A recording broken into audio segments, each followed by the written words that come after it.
Hi there, my name is Victoria Bowler, and today we are looking at physical, aural, and visual preparation for elementary general music.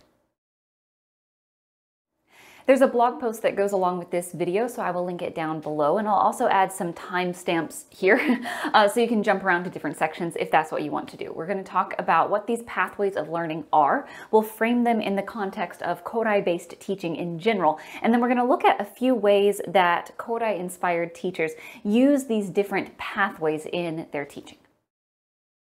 So it's likely that you are already familiar with this idea of preparation, presentation, and practice, using it as a teaching strategy. But just so that we're all on the same page, I think it could be good to kind of zoom through just a general overview of these different learning phases of preparation, presentation, and practice that are used in the Kodaly framework.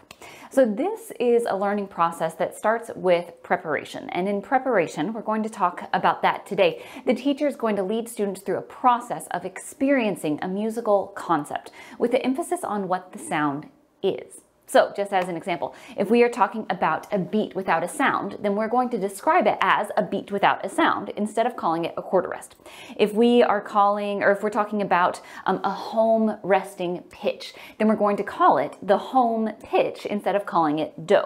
And the other musical vocabulary and the music notation, that's going to come later. But the emphasis is on what the sound actually is, as opposed to what the sound is called and how it's written in standardized Western notation. And this type of teaching sequence might leave some educators wondering, why? Why not just call the sound by the name we're going to use in class later? Call it a quarter rest, call it do, whatever it is. Just show the Western notation right away at the beginning of the learning process, since we're going to be using it anyway later. Right? And I think all those questions make a lot of sense. I'll also add that, in my opinion, many thoughtful pedagogues use the notation and the sound and the symbol right away. And in my opinion, using that sound and symbol and notation right away with the first learning experience is absolutely a valid way of teaching music. I think it can serve students well. And I think that students can still be inquisitive and thoughtful musicians with that kind of approach. Now, one of the benefits of walking through the preparation process without standardized Western notation or a symbol as the leading vocabulary right away is that it makes room for other descriptions of the sounds that students can kind of come up with and experience on their own. And ultimately, it's a process that teaches students to listen and analyze and articulate what they hear on their own without having a teacher give them every single tiny little step. So if we're walking through the preparation model, we're going to encourage students to notice and interact with the qualities of the sound through active experiences and curious thinking. Active experiences are things like singing songs and speaking rhymes and playing games and playing instruments and collaborating and creating and moving and all of that stuff. Curious questions are things that students can use to investigate the sounds they hear. So, is this pattern long or short? Is it high or low? How much longer? How much shorter? Do we hear this pattern anywhere else in the repertoire? Things like that. So in this process of experiencing and making connections, students are using their own language and their own vocabulary to describe the sounds they hear. So then when the teacher shares that common classroom vocabulary and the symbol, students have already developed the definition. And depending on how we choose to apply this model in our classrooms, this process can be about active experiences. It can be about thoughtful descriptions. It can be about creative collaboration. It can be about analytic thinking. Because ultimately, this is a framework that students can use with lots of different musics to listen and analyze and transfer their knowledge to a new situation. One of the beautiful things about any teaching viewpoint is that the practitioners who follow it are not monolithic in how they embody that approach. So this person and this person and this person and this person, they can all use preparation. They can all be Kodaly-inspired educators. But when you look at the details of their teaching, there are things that they are probably going to do pretty differently.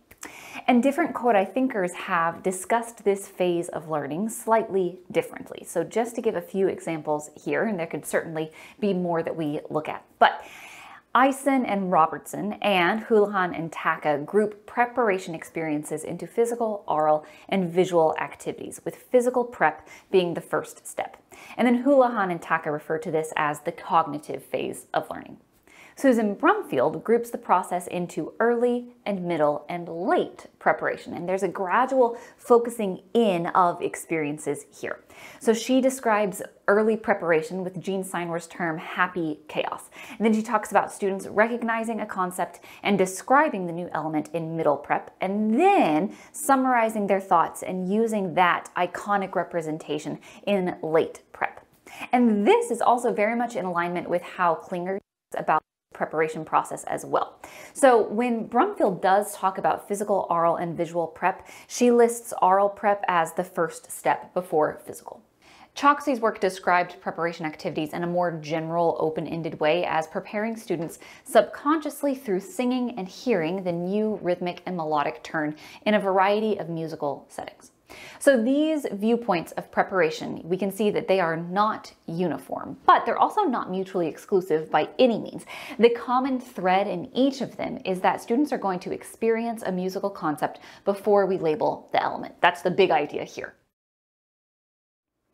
If we were to look at our teaching process through the lens of universal design for learning, we might decide that we want more than one way to represent a musical idea. So physical expression and aural awareness and visual depiction are the different ways that we can communicate and the different ways that we can take in musical information. So these learning pathways are sometimes described as learning styles or learning modalities. And certainly more than these three styles of learning exist, and certainly students are not locked into one single way of musical knowing, right? In my opinion, the reason to use physical, aural, and visual pathways for preparation has less to do with learning styles, and it has more to just do with how music naturally exists in the world and how learners take in sensory information. For most of our learners, music naturally is going to fall into the actions of an action we physically take, so sing, speak, move, play. It's going to be a sound that we perceive, and it's going to be a visual representation that we can see. Again, most of the time, not all. And these are the different sensory experiences that we have as we music. So the way we use physical and aural and visual experiences is going to be different depending on the extent to which students are asked to imitate the teacher and the extent to which they are asked to analyze and embody the information on their own. So, for example, students might echo a teacher's rhythmic pattern that uses two sounds on a beat. So, my turn, your turn, my turn. Last one. Great. So students are musicking. Let's just take that last example. Your turn. Students are musicking when they imitate that pattern, but they're not taking much ownership of it in their own sounds and musical brain. So we can level up that imitation experience by asking students to find their own way to play that rhythm with body percussion of their choice. So snap, clap, pat, and stamp. There's a good 4 levels for us to start with. And then after they have an idea that they like, they turn to a partner, whoosh, and find a way to combine their two ideas. It still needs to be the same rhythm, ba, ba, ba, ba, ba, ba, ba, from the last example of the imitation patterns that we were doing, but we're asking students to level up what they are doing with that pattern. Both of these experiences use a physical action, but they demand different levels of ownership on the part of the student. So we might also think about this as different levels of depth of knowledge, right? This has to do, kind of leads into the idea that physical and aural and visual prep can't be really put into very neat little boxes that never overlap. So because music is naturally embodied through physical and aural and visual modes of expression, very often these categories can blend together. And so just to illustrate that really quickly, if we were to ask students to move to what they hear on recorder with some sort of combination of slides and steps and tiptoes, they are going to be moving around the room. They're going to use physical awareness to step and slide and tiptoe to move their bodies. They're going to use aural awareness to know when to slide and step and tiptoe. And they'll also be able to visually check their work by looking at how the other musicians in the classroom are notating it with their feet, or notating the rhythm with their feet. So let's just imagine that I give you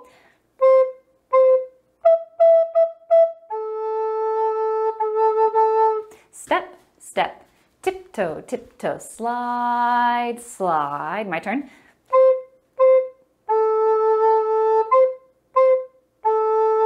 Step, step, slide, step, step, slide. So as we do this around the room, you can see that there are a lot of different musical processes happening here, a lot of different types of sensory information happening just with this one activity. So even though we can focus on one specific sensory way of knowing during preparation, all of our musical interactions, or the vast majority of our interactions, are going to naturally involve physical and aural and visual modes of experiencing music. And then pedagogically, just the label that we put on the activity is going to depend on the primary purpose of that event and what we want students to focus on. But it's not because it is only physical and there is nothing else happening, or only aural and there's nothing else happening. I should mention here, because I have not yet, that each of these examples that we're about to talk about, students are going to focus on the activity with a specific target phrase, not necessarily the entire song. So a target phrase is a phrase or a subphrase of the song that has the target element, the new material, surrounded by other known elements. So one new thing surrounded by other old things. And we can probably talk about this in a different video. When we talk about physical prep, we're actually combining a few different senses. So certainly tactile information, so how music feels, but also proprioceptive and vestibular input. So sensory input from our muscles about how our body is positioned, and then how we direct our movement through space and our relationship to gravity. So when we think about all of the tasks that a student needs to do to simultaneously do something with physical prep, applying information that comes from tactile and proprioceptive and vestibular feedback in an activity similar to what we were just talking about, like clapping a rhythm and walking around the room. That is combining a lot of different types of information. We have to think about how our hands feel when they hit together. We are thinking about how our body is moving and then how it's moving around the room. There's a lot going on here, right? So this phase of learning, just physical prep, just singing a song, playing a game, something like that, that is jam-packed with a lot of sensory information. So here are some examples that we might use with students to prepare a rhythmic or a melodic concept with physical preparation. I'm sure it goes without saying that this is not an exhaustive list, but it can definitely get our wheels kind of turning on this physical prep train. Aural prep does a lot of heavy lifting here. When we are in aural prep, students are working towards constructing a mental model of the phrase through intentional listening. And we're really highlighting analytical thinking here. And to me, this is the most exciting part of all of the teaching phases, because I know that if students can narrow in what they're listening for, if they can articulate it, if they can describe it and compare it to other known sounds, then they have the foundation for what they need to apply it to an instrument, or learn a song by ear, or dictate something from memory. It just opens up a lot of doors. Now, from a sensory standpoint, this is a big ask, kind of like physical preparation as well, because when we listen to music, there are so many things happening. Number one, just with the musical material of the song itself. So just listening musically, we have the words, we have the melody, we have the rhythm, we have the timbre of whoever is singing.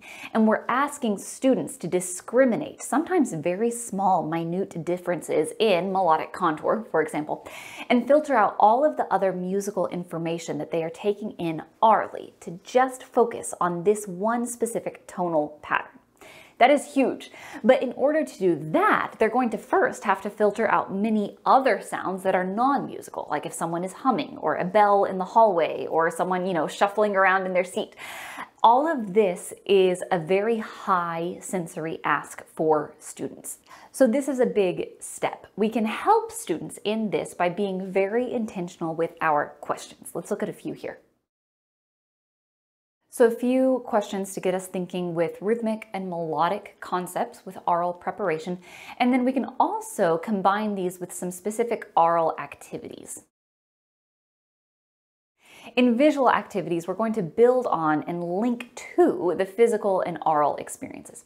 So a visual is any way that we can represent a musical event, and real musicians can show lots of visuals for lots of different sounds. And of course, there are also real musicians who don't use any visual representation of the sound at all.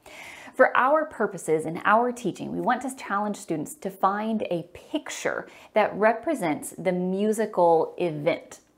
And again, this is going to link back to physical and aural experiences.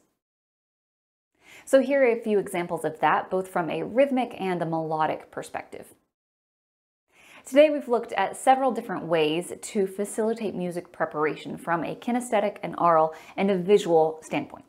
These processes let us take one musical idea and approach it through several different dimensions, different lenses of understanding. And this emphasis on preparation, it encourages students to access their bodies and their ears and their eyes with analytical thinking in order to make meaning out of the music. And I think that's very exciting. If you have a question or comment on this video, I would love to hear from you. You can drop a comment below. You can find me on Instagram. I am @VictoriaBowler, or you can shoot me an email, victoria@victoriabowler.com. Thank you so much for watching, and happy teaching.